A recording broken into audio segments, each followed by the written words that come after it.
So I started my Yin Yoga journey about 7 years ago, and originally I started to try something that helps me balance my physical practice, which at that time was very dynamic and very disciplined and structured, and as well as my mind, balancing my mind, because I found that I was also experiencing a lot of anxiety, and as well as just seeing a lot of difficulties and obstacles in my life, that I was very drawn to the Yin Yoga practice. So the terminology Yin is actually from the Chinese language, and it is from the theory called Yin and Yang theory.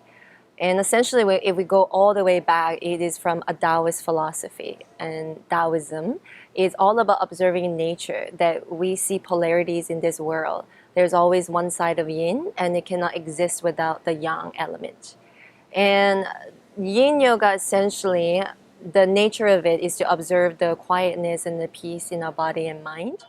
The practical aspect of this training is very important. We have to understand how the body works, how the fascia opens, or how muscles work. And however, like the mind and body are interconnected. And we also address how we bring up certain emotions that may have been suppressed, or they're just very normal human emotions: sadness, anger, worry, fear.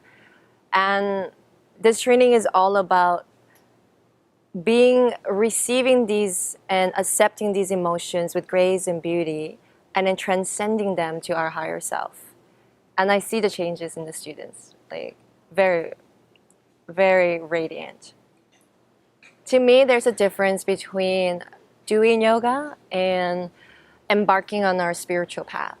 And doing yoga can be rolling out our mat, doing our first downward dog, first forward fold. And that's super important because we're taking care of our physical body.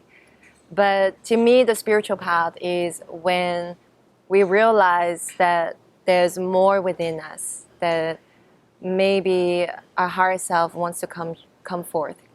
That can be serving others, that can be teaching, or as well just living our happiest self.